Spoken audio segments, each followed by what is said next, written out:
Masya Allah. Terus bagaimana hubungan dengan anak saya yang sekolah di pesantren? Ini mau nanya sudah bersuci atau untuk berwudu. Terima kasih Kemudian Bapak. bersentuhan dengan wudunya batal. Wudunya batal. Bismillahirrahmanirrahim. Assalamualaikum warahmatullahi wabarakatuh. Alhamdulillahi wassalatu wassalamu ala rasulillah wa ala alihi wa sahbihi wa mawalah. La hawla wa la quwata illa billahi amma ba'd. Ahlan wa sahlan wa marhaban bikum seluruh pemirsa dan juga pendengar Fatwa TV dimanapun Anda berada. Alhamdulillahirabbil alamin, senang sekali rasanya pada hari ini tanggal 18 Ramadan saya bisa kembali menyapa Anda pemirsa tentunya dalam program acara kesayangan kita, yaitu live interaktif Tarbiyah Islamiyah bersama guru kita, Ustadz Nafi Zainuddin LCMHI Hafizahullahu Ta'ala, yang mana beliau merupakan anggota Dewan Fatwa Perhimpunan Al-Irsyad. Salawat dan salam semoga selalu tercurah kepada Nabi kita, suri tauladan kita, Nabi Muhammad Sallallahu Alaihi Wasallam. Baik pemirsa dan juga mendengar Fatwa TV dimanapun Anda berada, tentunya selama kurang lebih 1 jam ke depan kita akan bersama-sama mendengarkan nasihat, kita akan bersama mendengarkan petuah motivasi tentunya ya, dan juga mendengarkan jawaban-jawaban dari pertanyaan-pertanyaan yang telah masuk dari meja redaksi kami maupun dari pertanyaan yang nanti Anda lontarkan melalui line telepon pemirsa dan juga mendengar. Dan alhamdulillahirrahmanirrahim, di pagi hari ini kita sudah terhubung dengan Ustadz Nafi Zainuddin. Kita akan sapa terlebih dahulu. Assalamualaikum Ustadz. Waalaikumsalam warahmatullahi wabarakatuh. Gimana kabar Ustadz, sehat Ustadz? Alhamdulillah sehat. Alhamdulillah sehat Ustadz. Antum di Temanggung ini Ustadz ya? Nah. Masya Allah. Kita sedikit tetangga tapi jauh Ustadz sekarang Ustadz. Ana di Magelang Ustadz, asli Ustadz. Oh Masya Allah. Iya Ustadz. Semoga kawan-kawan bisa mampir Ustadz Ana Ustadz ya. Amin ya Allah. Tayyib Ustadz, insya Allah di pagi hari ini pemirsa sudah nggak sabar nih Ustadz untuk mendengarkan nasihat dari antum, dan juga ada pertanyaan-pertanyaan yang sudah masuk Ustadz. Insya Allah Ustadz. Nah, barakallahu fikum Ustadz. Baik pemirsa dan juga pendengar Fatwa TV, alhamdulillahirrahmanirrahim, Ustadz dalam keadaan sehat dan insya Allah di pagi hari ini siap untuk menemani pagi Anda di bulan Ramadan yang hampir selesai ini pemirsa ya. Hampir ya, sudah mendekati 10 hari terakhir. Semoga kita selalu semangat dan selalu diberikan keistiqomahan dalam menghadapi bulan Ramadan ini. Amin amin ya rabbal alamin. Baik pemirsa dan juga pendengar Fatwa TV dimanapun Anda berada, sebelum kita memasuki sesi tanya jawab, kita seperti biasa akan mendengarkan nasihat singkat dari beliau Ustadz Nafi Zainuddin LCMHI. Kepada beliau kami persilakan. Bismillahirrahmanirrahim. Alhamdulillahi rabbil alamin. Nusalli wa nusallim ala sayyidil awwalina wal akhirin, Muhammad ibn Abdullah al-Amin wa ala alihi wa ashabihi ajma'in. Pemirsa dimanapun Anda berada, alhamdulillah kita bersyukur kepada Allah Subhanahu wa Ta'ala. Hingga saat ini kita masih bisa melaksanakan aktivitas dan tentunya dalam beribadah kepada Allah Subhanahu wa Ta'ala di bulan yang mulia, bulan suci Ramadan. Dhahaba an-nisfu wan nisfu tsani dhahabun. Sebagaimana dikatakan bahwasanya dhahaban nisfu, yang separuh sudah berlalu. Wan nisfu al-baqi, dan separuh yang tersisa adalah dhahabun, yaitu dhahab, emas. Artinya di bulan Ramadan ini ada pembagian yang disebutkan oleh sebagian ulama pada 10 hari yang pertama, 10 hari yang kedua, dan 10 hari yang ketiga. Atau dengan istilah lain ada al-awail, kemudian al-awasid, kemudian al-awakhir. Kita sudah melampaui yang al-awail, kemudian sekarang kita berada di al-awasid, dan kita akan menuju yang al-awakhir.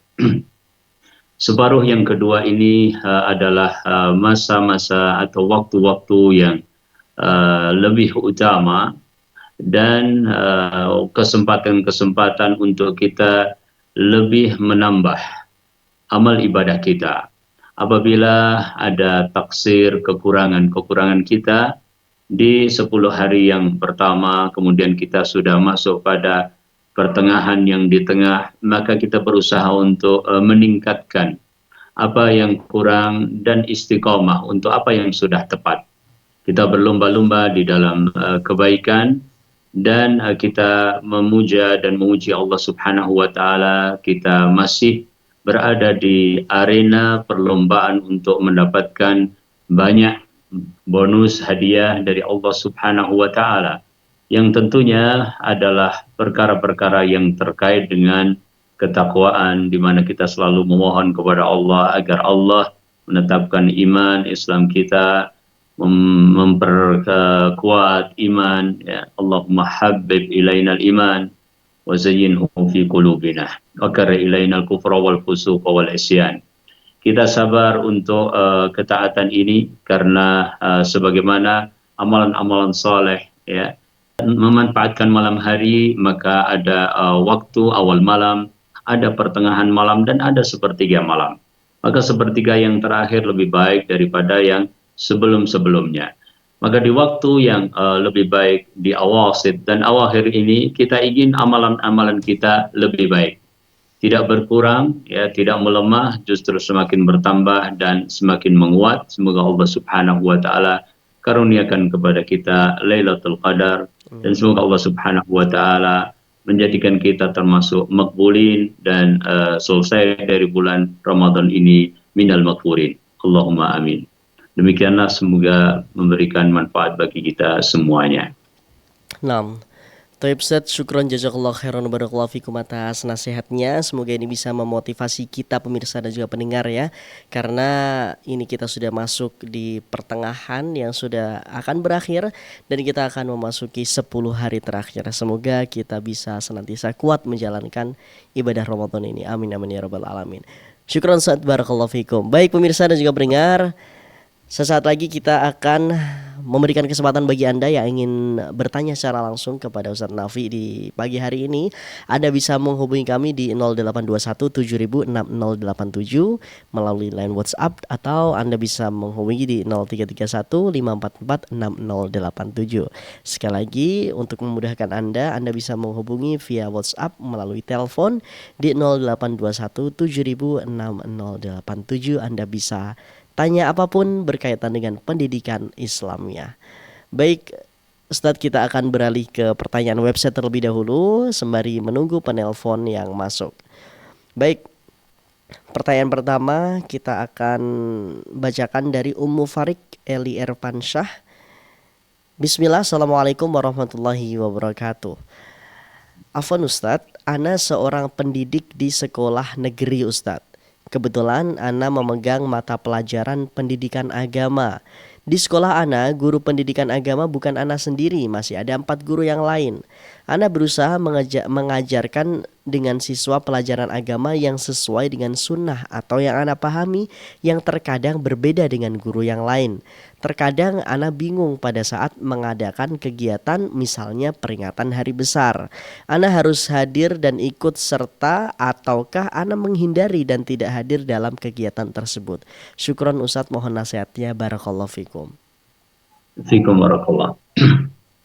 Alhamdulillahi rabbil alamin, nusalli wa nusallim ala sayyidil awwalina wal akhirin wa ala alihi wa ashabihi ajma'in. Pertanyaan dari saudara kita terkait dengan keikutsertaan dalam perayaan hari-hari besar Islam. Tidak diragukan bahwa kita semuanya bangga dengan Islam, sebagaimana dikatakan dengan perkataan yang sangat monumental dari Umar bin Khattab radhiyallahu taala anhu, a'azzanallahu bil Islam. Kita adalah kaum yang dimuliakan dengan Islam, maka kita apabila meninggalkan Islam akan berada di dalam kehinaan yang sehina-hinanya. Dan Islam adalah karunia yang terbesar, maka kita mensyiarkan Islam dengan semampu kita. Kita ketika mensyiarkan Islam berarti mengajak orang lain masuk di dalam rahmat Allah Subhanahu wa taala yang tidak hanya di dunia tetapi juga di akhirat, dan itu yang lebih penting. Begitu pula ketika kita bermuamalah. muamalah terhadap sesama manusia didasarkan pada kelembutan. Dan yang paling penting bagaimana muamalah itu adalah bermanfaat di hari akhirat kelak. Nah, terkait dengan peringatan hari-hari besar adalah satu hal yang sebenarnya sudah dikerucutkan oleh Nabi Shallallahu Alaihi Wasallam untuk kita bisa mensyiarkannya dalam rangka peringatan seperti hari raya. Rasul Shallallahu Alaihi Wasallam mengatakan bahwasanya orang-orang Islam itu mempunyai dua Id, yaitu Idul Adha dan Idul Fitri. Dan dua hari raya ini dilaksanakan dalam satu momen dalam satu tahun. Akan tapi banyak momen di dalam Islam yang merupakan syiar-syiar seperti salat Jumat, ya, yang dikerjakan di masjid-masjid dalam skala yang besar. Semua orang pergi ke masjid mendengarkan khutbah dan kembali dari masjid juga merupakan syiar, ya.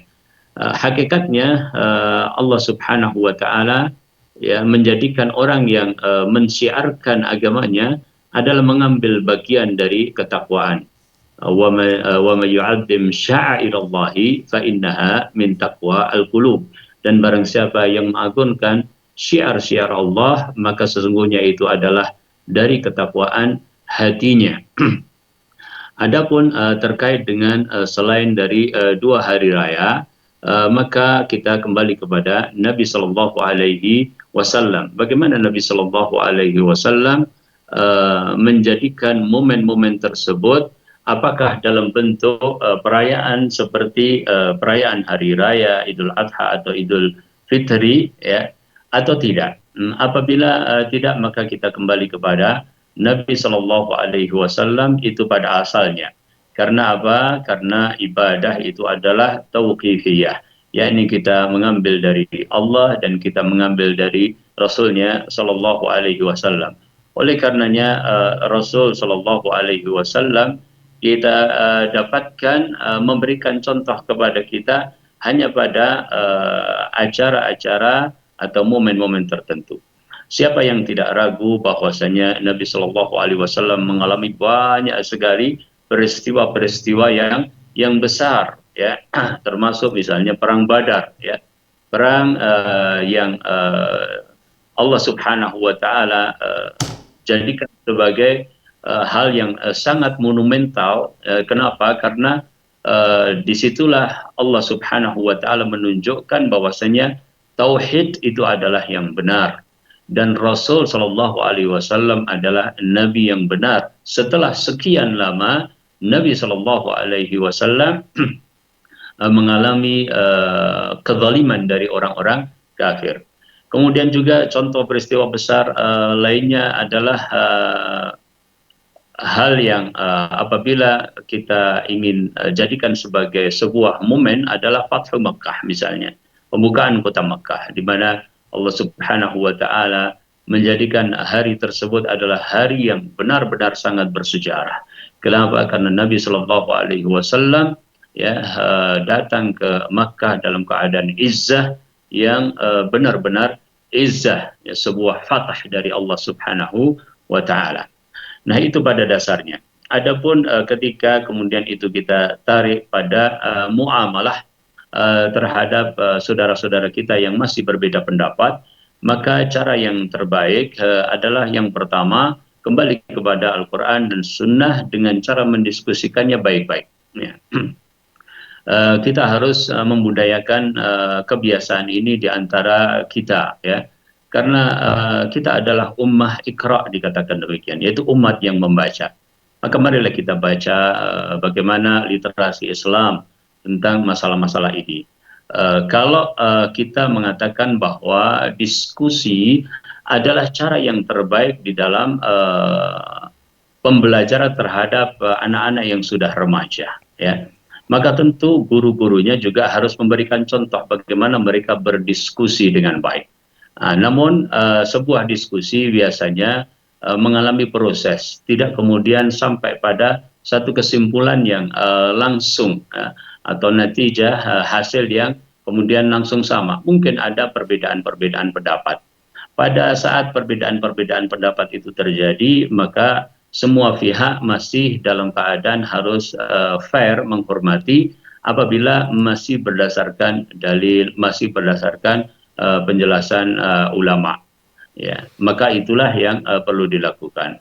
Berikutnya termasuk dalam hal ini kita juga harus mempunyai prioritas. Kadang kita berbeda mungkin dalam masalah itu, tetapi alhamdulillah kita sama dalam masalah tauhid, kita sama dalam satu tujuan memperbaiki akhlak peserta didik, kita sama alhamdulillah di dalam mengagungkan syiar-syiar Allah yang lain.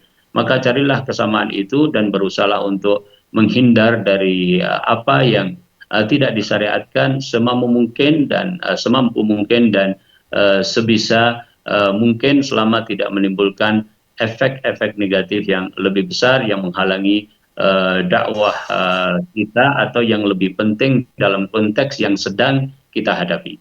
Walaupun pada asalnya kita akan berusaha untuk meninggalkan seluruh yang tidak diridhai oleh Allah Subhanahu wa taala dan tidak dicontohkan oleh Rasulullah sallallahu alaihi wasallam. Wallahu taala a'lam, semoga bisa memberikan manfaat. Nah Ustaz, syukran jazakallah khairan barakallahu fikum atas jawabannya. Semoga ini bisa menjawab pertanyaan dari Ummu Farik Eli Erpansyah. Baik, kita sudah terhubung dengan penelpon pertama. Ada Bapak Yusro di Palembang. Kita sapa. Halo, assalamualaikum Fatwa TV. Waalaikumsalam. Baik, silakan Bapak dengan pertanyaannya. Assalamualaikum Ustaz, izin bertanya. Waalaikumsalam warahmatullahi wabarakatuh. Begini Ustaz, di masjid tempat saya sholat itu, kalau sholat imamnya sholat tarawih itu bacaannya terlalu cepat, dan kemudian baca Al-Fatihahnya juga dia tidak pakai spasi. Nah, pertanyaan saya, bolehkah saya untuk tidak ikut sholat tarawih karena saya mau sholat tarawih di rumah saja? Karena saya merasa sholat itu tidak tumanina. Saya takutnya nanti sholatnya tidak diterima. Itu saja pertanyaan saya Pak Ustaz. Baik, terima kasih Bapak Yusro dengan pertanyaannya. Baik, silakan Ustaz Nafi dengan jawabannya. Nah, alhamdulillahirabbil alamin, wassalli wa nusallim ala sayyidil mursalin. Tumakninah di dalam salat adalah salah satu di antara kewajiban yang harus ditunaikan, dan aqallu tumakninah yang paling minim dari tumakninah adalah kita kembali dalam perubahan posisi sampai semuanya tenang. Contoh, seorang melakukan rukuk ya dari berdiri, kemudian dia bertakbir Allahu Akbar, kemudian rukuk, semua anggota badan sudah di tempatnya dengan tenang, kemudian dia seperti membaca satu kali subhana rabbiyal azim, maka itu adalah aqallu tumakninah, wallahu taala alam. Itu adalah tumakninah yang paling minim.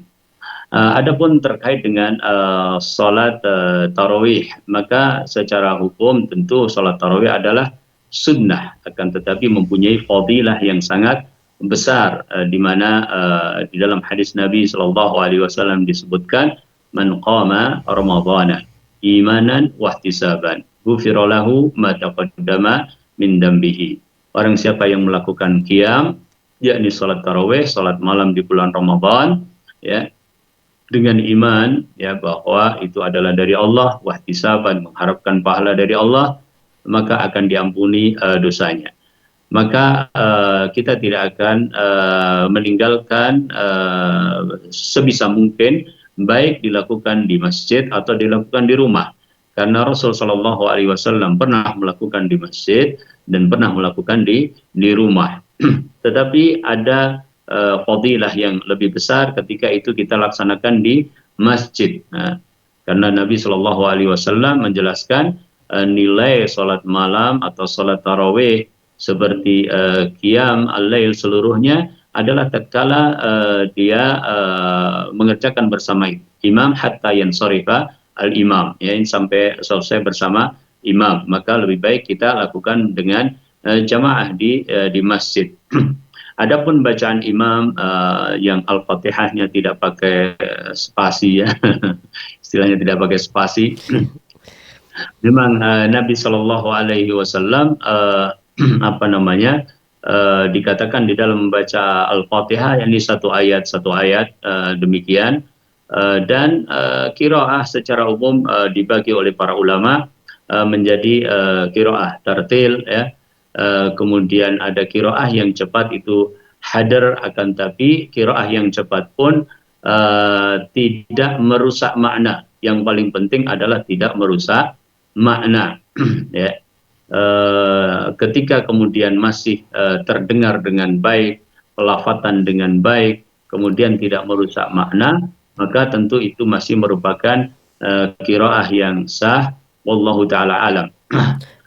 Hanya ketika kemudian itu tidak didapatkan pada masjid dekat kita, maka sah-sah saja seorang memilih masjid asal tetap menjaga keutuhan persatuan di antara kaum muslimin dan kaum mukmin. Dan apabila ada yang bisa memberikan nasihat kepada imam dengan cara hikmah, maka itu lebih baik. Wallahu taala alam. Nah Ustaz, syukron saja, jazakallahu khairan wa barakallahu fikum atas jawabannya. Semoga ini bisa menjawab pertanyaan dari Bapak Yusro yang ada di Palembang. Selanjutnya sudah terhubung ada Bapak Bustanudin di Solok ya. Kita sapa. Halo, assalamualaikum Fatwa TV.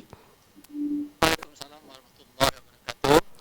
Baik Bapak, silahkan dengan pertanyaannya Bapak. Begini Ustaz, dalam rangka memperingati hari besar Islam itu, hari besar Islam itu Ustaz, apakah yang namanya Maulid Nabi, apakah Isra Mi'raj dan tahun baru segala macamnya. Sekarang bagi kita ini yang sudah sunnah ini, baik kita bertugas di sekolah maupun di masyarakat,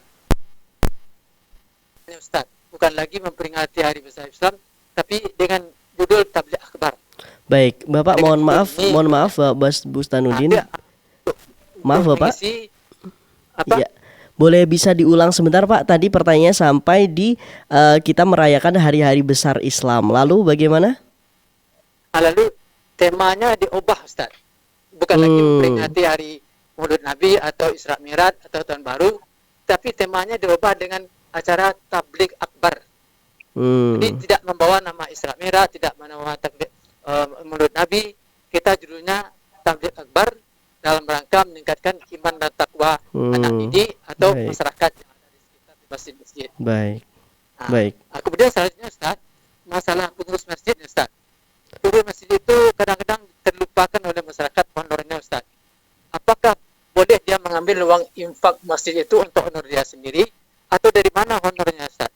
Sedangkan pengurus itu dia yang mengeluarkan uang untuk khatib, untuk imam, untuk petugas masjid, untuk yang lain-lainnya. Sedang dia terlupakan Ustaz. Baik. Bagaimana cara kalau dia minta ke masyarakat, ke jemaah, dia malu Ustaz. Sebab selama ini tidak ada gaji untuk di daerah kami ini tidak ada gaji khusus untuk pengurus, ketua atau bendahara Ustaz. Baik. Mau penjelasannya Ustaz, dari manakah uang ini diambil untuk dia? Ya. Apakah boleh dia mengambil uang infak yang sudah dikumpulkan itu untuk dia sendiri dan bendahara pun Ustaz? Baik. Sebab maju mundurnya masjid, dia yang mengatur Ustaz. Mohon penjelasannya. Assalamualaikum warahmatullahi wabarakatuh.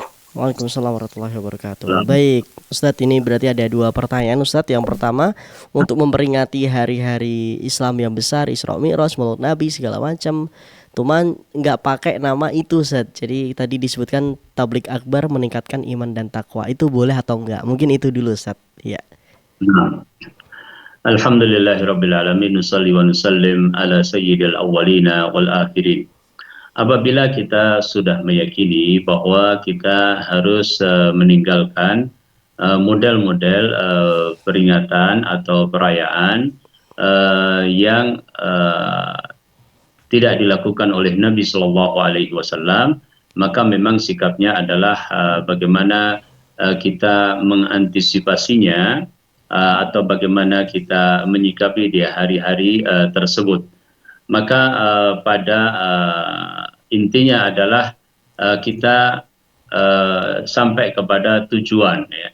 Bahwa tujuan dari peringatan-peringatan itu sesungguhnya adalah melakukan syiar Islam, kemudian mempelajari kembali, memperingati dalam arti mengambil i'tibar pelajaran-pelajaran yang ada pada peristiwa-peristiwa tersebut. Karena kelahiran Rasul tidak kita ragukan bahwa kita harus mensyukuri, karena memang Allah Subhanahu wa taala menjadikan kelahiran Rasul sallallahu alaihi wasallam adalah perantara untuk kenabiannya. Demikian pula dengan Isra Mi'raj dan yang lainnya, pelajaran-pelajaran yang penting itulah yang kita ambil. Mensiasatinya diantaranya adalah dengan cara ya kita melakukan pembelajaran kepada peserta didik kita, misalnya tidak pas pada hari-hari tersebut. Ya. Contoh bahwa orang memperingatinya setiap tanggal 17, maka kita bikin tablik akbar, kemudian tidak mendekati di tanggal tersebut, ya.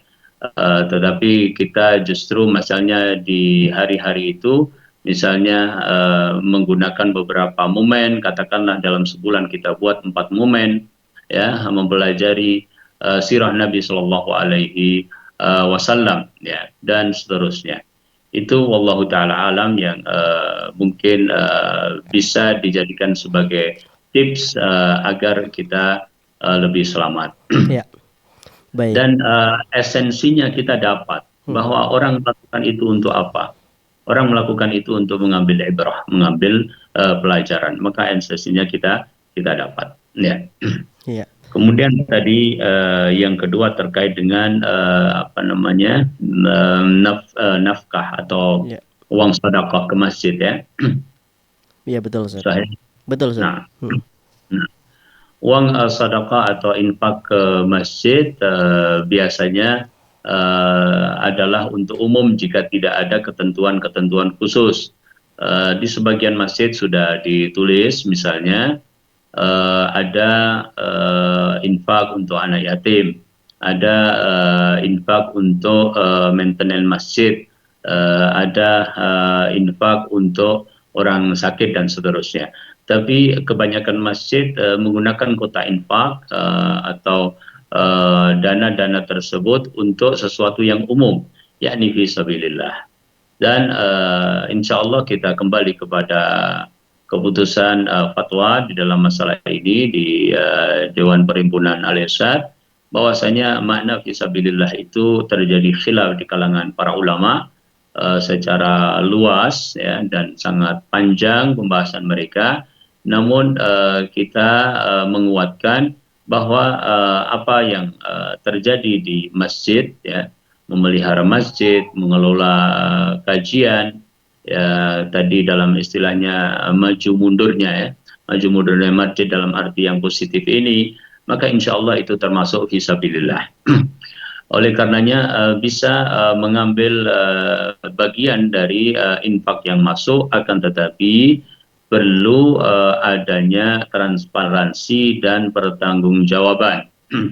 Ya, bahwa dalam sebuah riwayat Rasul Shallallahu Alaihi Wasallam pernah memberikan kepada amanah penjaga pintu Ka'bah, ya, miftah Ka'bah, kalau tidak salah adalah Uthman bin Abi Talhah, ya. Dan Nabi Shallallahu Alaihi Wasallam mengatakan hadza baitullah ya'tihi, akan datang kepadanya sadaqat, ya, faqutu bil ma'ruf atau kama qala sallallahu alaihi wasallam. Artinya ada sisi pembenaran di situ, wallahu taala alam. Yang paling penting adalah sisi transparansi dan pertanggungjawaban. Tentu pengurus masjid berbeda-beda. Ada yang bagian bersih-bersih, ya, ada yang bagian memanage kajian, dan kemudian ada yang mengawasi, ya. Maka yang mengawasi inilah diantaranya yang harus juga memfusikan dirinya untuk mengikuti secara teliti bagaimana penggunaan data tersebut, dan apabila dipertanggungjawabkan kepada publik, itulah yang lebih baik dan utama. Wallahu taala alam. Naam Ustaz, syukron jazakallah khairan barakallahu fikum atas jawabannya. Semoga ini bisa menjawab pertanyaan dari Bapak Bustanudin yang ada di Solok. Selanjutnya kita sudah terhubung ada Ibu hamba Allah di Lampung. Kita sapa. Halo, assalamualaikum Fatwa TV.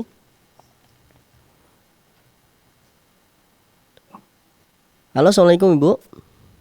Waalaikumsalam Ya, warahmatullahi wabarakatuh. silahkan Ibu dengan pertanyaannya. Assalamualaikum Ustaz. Waalaikumsalam warahmatullahi wabarakatuh ya Bu. Iya Ustaz, Ana ini sebagai statusnya istri kedua. Ya. Apa itu namanya, suami itu punya anak angkat yang dari lahir dia diasuh sampai sekarang, sampai umur kelas 1 SMP. Semua biaya suami yang nanggung sampai sekarang. Dan Ana ini punya anak juga sama posisinya Ustadz. Ana pisah dari mantan Ana itu umur 3 tahun. Sampai sekarang suami juga menafkahi sampai SMP juga. Pertanyaannya, apakah itu kelak menjadi amal jariah suami anak atau doa-doa anak yang suami urusin ini sampai sekarang ini, nafkah batinnya nih sama materi ini jadi apa ya Ustaz ya, tersampai tidak gitu loh, maksudnya kalau suami kelak dipanggil Allah seperti itu. Baik. Nah itu pertanyaannya Ustaz, anaknya kan dua-duanya bukan anak kandungnya Ya. gitu loh Ustaz, sedangkan kalau doa yang tersambung itu kan anak kandung begitu ya Ustaz ya. Baik. Nah itu pertanyaannya Ustaz. Ya. Syukron. Afwan. Assalamualaikum warahmatullahi wabarakatuh. Waalaikumsalam warahmatullahi wabarakatuh. Assalamualaikum Baik, warahmatullahi silakan Ustadz dengan dengan jawabannya. Alhamdulillahirabbil alamin, nusalli wa nusallim ala sayyidil mursalin. Allah Subhanahu wa taala mempunyai sifat Ar-Rahman dan Allah Subhanahu wa taala mempunyai sifat Ar-Rahim. Ar-Rahman, kasih sayang Allah Subhanahu wa taala yang sangat luas di dunia ini, bahkan kepada siapapun, kepada mukmin dan non-mukmin, ya, muslim dan non-muslim. Dan Allah Subhanahu wa taala Ar-Rahim mempunyai sifat kasih sayang kepada khusus hamba-hambanya yang beriman pada hari kiamat kelak.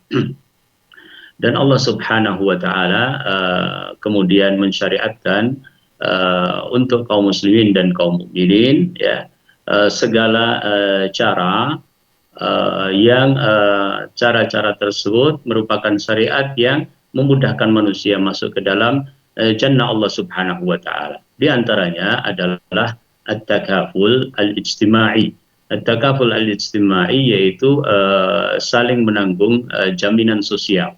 Dan saling menanggung jaminan sosial yang utama adalah antara anak dan orang tua.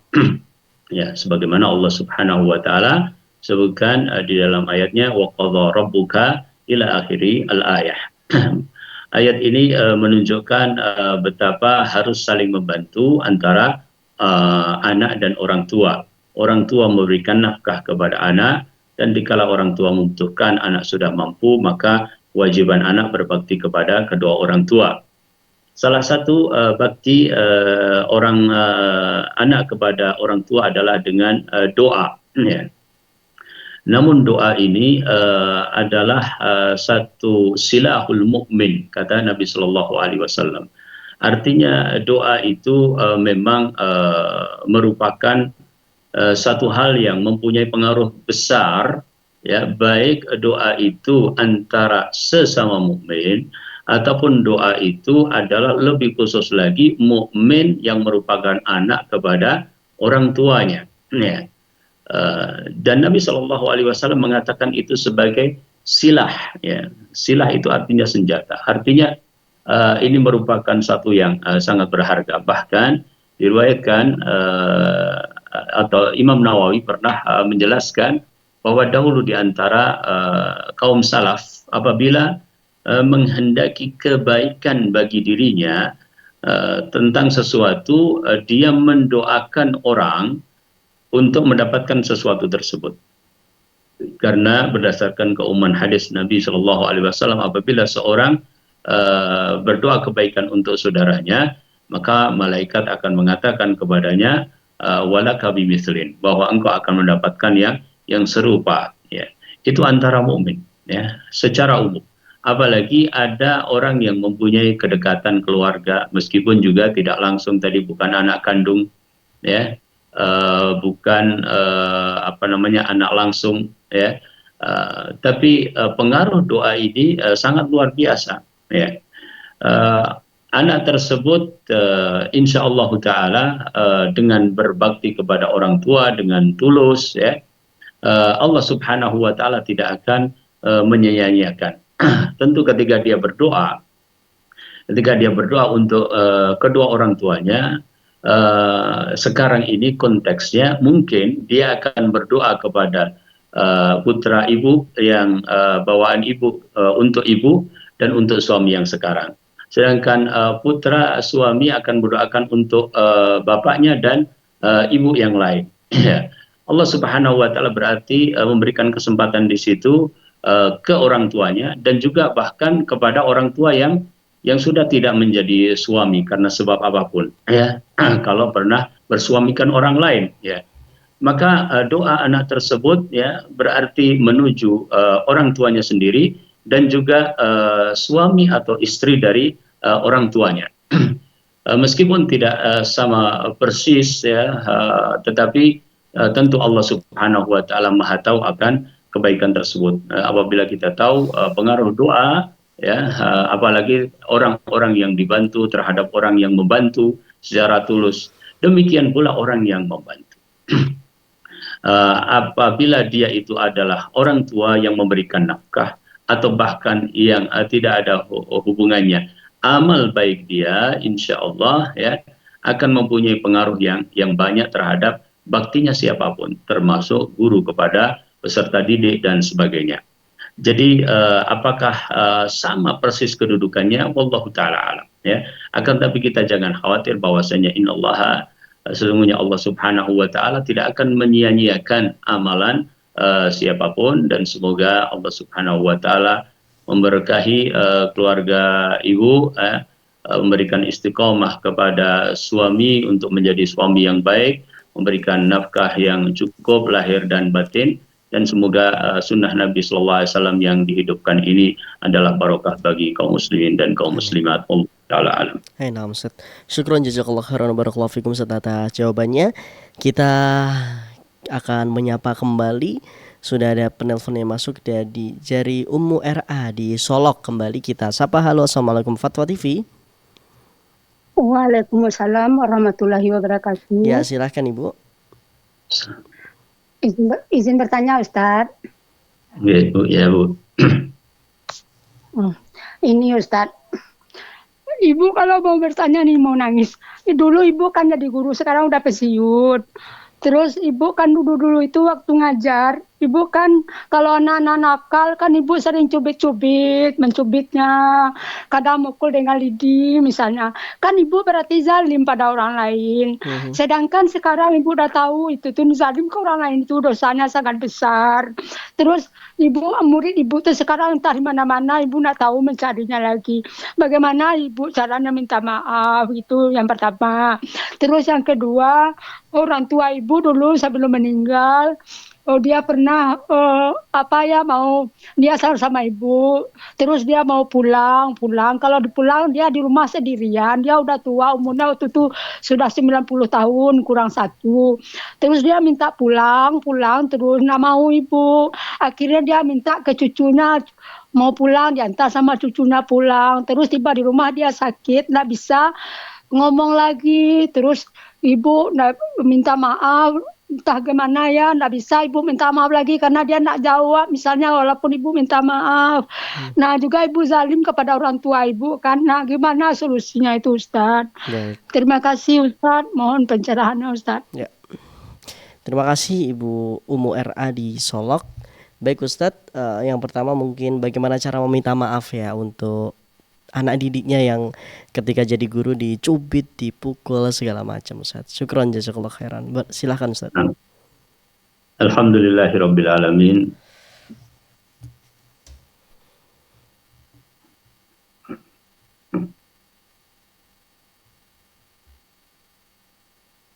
Ya, silakan Ustaz. Sallallahu alaihi wasallam. Ala Rasulillahil amin. kita bersyukur kepada Allah Subhanahu wa taala bahwa syariat Islam ini memberikan kepada kita petunjuk, ya, sehingga dengan petunjuk itulah kita berbuat, kita bersikap, kita mengajar, kita mendidik. Dan tidak ada keindahan yang lebih indah dari syariat Islam. Dengan diterapkannya Islam, akhlak al-karimah di masyarakat Islam, maka insya Allah kedamaian akan menyebar, kemudian kejahatan akan berkurang, kemudian keberkahan akan semakin banyak. Adapun terkait dengan pertanyaan ibu kita, hafizahullah, bahwa dahulu beliau adalah seorang guru, ya.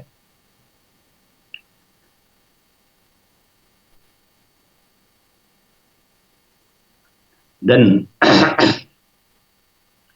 pada asalnya semua guru insya Allah berkasih sayang kepada putra-putrinya atau peserta didiknya.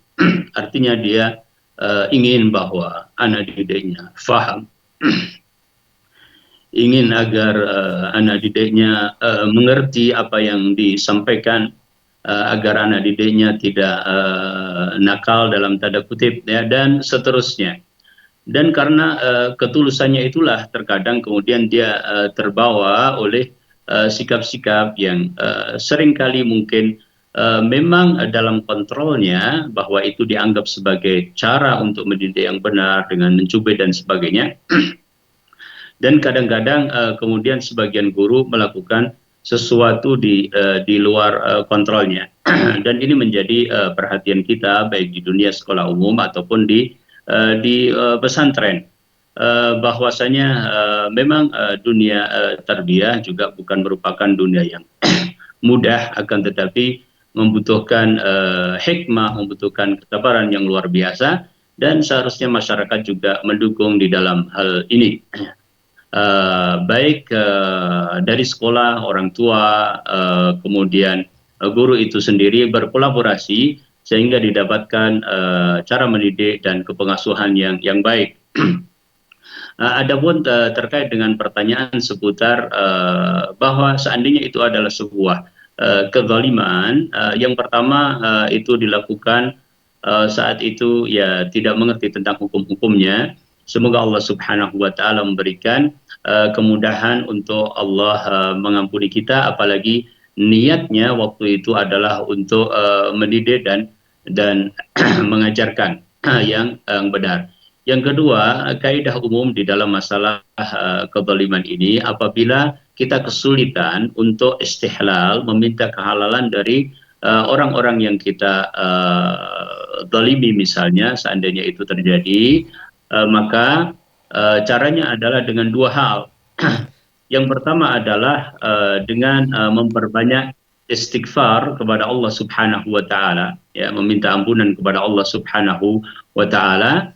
Yang kedua adalah memperbanyak sedekah, ya, memperbanyak sedekah dan kebaikan-kebaikan. Innal hasanat yudhibna as-sayyi'at.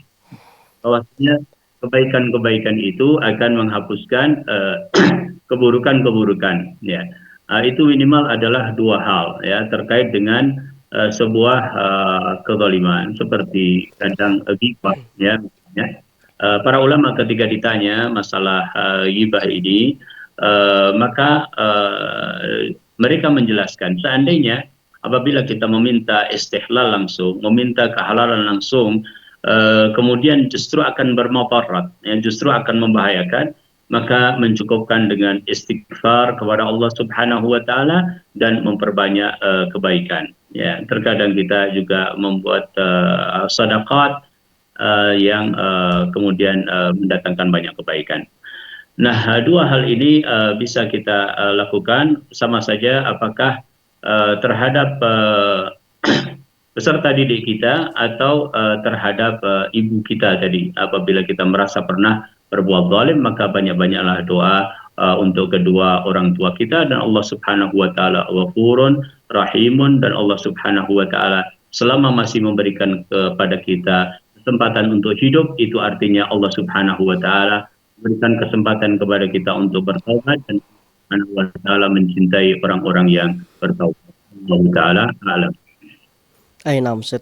Syukron saja, jazakallahu khairan, barakallahu fikum atas jawabannya. Semoga ini bisa menjawab pertanyaan dari Ummu RA di Solok. Kita masih ada satu penelpon terakhir Ustaz, ada Ibu Amatullah di Jambi. Kita sapa. Halo, assalamualaikum Fatwa TV. Waalaikumsalam warahmatullahi wabarakatuh. Baik, silahkan Ibu dengan pertanyaannya. Iya. Assalamualaikum warahmatullahi wabarakatuh. Waalaikumsalam wa ahsanallahu ilaikum. Izin bertanya Ustaz. Gimana caranya mentarbiyah seorang anak usia dini? Maksudnya kita menanamkan keikhlasan kepada mereka gitu. Artinya mereka menjalankan syariat Islam ini murni karena Allah Tabaraka wa Ta'ala, bukan karena pujian, oh kamu hebat ya bisa puasa, atau bukan karena iming-iming dunia, nanti kalau selesai puasa kamu dapat reward ini, enggak gitu. Artinya mereka mesti menjalankan puasa itu tanpa bertanya sudah beduk apa belum gitu, maksudnya masih lama lagi enggak gitu, enggak seperti itu. Gimana mereka bisa membaca Al-Quran itu dengan happy gitu.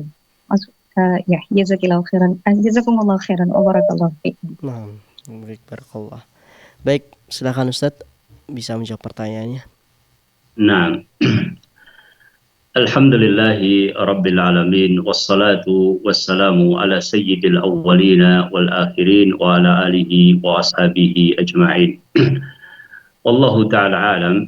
Yang pertama kita perlu mendudukkan al-ikhlas yang dimaksudkan, karena mengharapkan surga adalah bagian dari ikhlas. Mengharapkan pahala dari Allah Subhanahu wa taala adalah bagian dari ikhlas. Artinya kita dapatkan para sahabat ridwanu alaihim ajmain juga ketika beramal saleh, mereka dimotivasi oleh Nabi sallallahu alaihi wasallam ya dengan berbagai rupa pahala yang Allah Subhanahu wa taala sediakan ya. Namun selama apa yang diharapkan itu adalah yang dibolehkan secara syar'i. Ini yang pertama.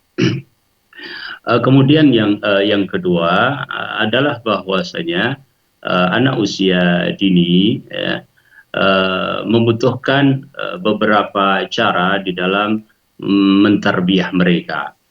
Salah satu cara yang efektif di dalam tarbiyah anak usia dini adalah keteladanan. Dia belum bisa untuk mencerna dengan baik arti dari keikhlasan yang sesungguhnya. Dia belum bisa mencerna yang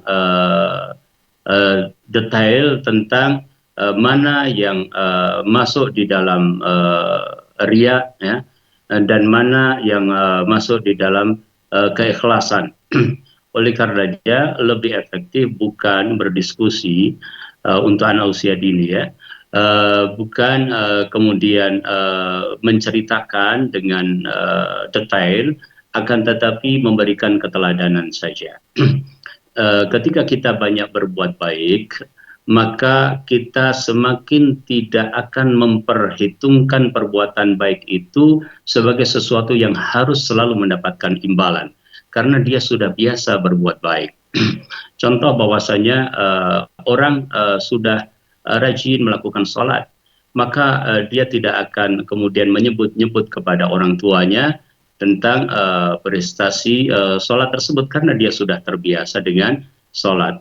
Ketika dia biasa memberi kepada orang, dia tidak akan banyak mengungkit-ungkit bahwa dia sudah memberi kepada orang demikian dan demikian. Nah, pembiasaan yang melalui keteladanan ini juga merupakan cara untuk melatih keikhlasan. Adapun sesekali kita memberikan hadiah, ya, kita memberikan sebuah imbalan karena perbuatannya, maka itu adalah bagian dari motivasi. Akan tapi tentu kita tidak biasakan anak-anak itu seperti itu, bahwa keikhlasan itu bisa dididik dengan cara keteladanan tadi. Semakin dia insya Allah Ta'ala melihat, menyaksikan, merasakan, ada pengetahuan nantinya, kemudian dia menjiwai nantinya, ada feeling pada dirinya setelah dia banyak melakukan, ya, maka itu insya Allah juga bagian dari pendidikan keikhlasan bi'inillahi ta'ala. Itu yang saya lihat atau saya memandang bahwa lebih efektif untuk mereka, yaitu memperbanyak keteladanan. Adapun pengertian, diskusi dan yang lainnya adalah pada usia-usia berikutnya. Wallahu taala alam. Nah, Ustaz, syukron jazakallah khairan barakallahu fikum atas jawabannya. Semoga bisa menjawab pertanyaan dari Ibu Amatullah yang ada di Jambi dan juga menjadi faedah bagi kita semua. Dan pertanyaan tadi sekaligus menutup perjumpaan kita Ustaz di pagi hari ini. Terima kasih kami ucapkan sudah membersamai kita, dan juga apa yang antum sampaikan semoga menjadi amal jariah bagi antum Ustaz. Amin amin ya rabbal alamin. Barakallahu fikum Ustaz. Baik pemirsa dan juga pendengar Fatwa TV dimanapun Anda berada, alhamdulillah alamin, tidak terasa sudah kurang lebih 1 jam kita membersamai Anda. Sudah banyak sekali ilmu yang kita dapatkan, dan akhirnya pemirsa, bagi Anda yang ingin mengetahui rangkaian acara di Fatwa TV lebih detail, Anda bisa mengunjungi website kami di www.fatwatv.id, dan Anda bisa update tanya jawab di www.dewanfatwa.com/tanya jawab.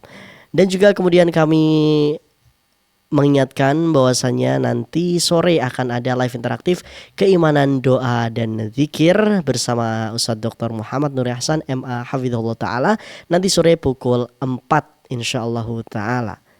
Dan juga kami mengajak Anda pemirsa guna memanfaatkan peluang untuk berjuang bersama kami dalam syiar dakwah Islam di Fatwa TV melalui rekening yang bisa Anda saksikan. Dan alhamdulillahirabbil alamin, akhirnya saya mewakili kerabat kerja yang bertugas pamit undur diri. Kita tutup dengan doa kafaratul majlis. Subhanakallahumma bihamdika asyhadu an la ilaha illa anta astaghfiruka wa atubu ilaik. Assalamualaikum warahmatullahi wabarakatuh. Ya Allah. Terus bagaimana hubungan dengan anak saya yang sekolah di pesantren? Ini mau nanya. Sudah bersuci atau Terima kasih kemudian Bapak. bersentuhan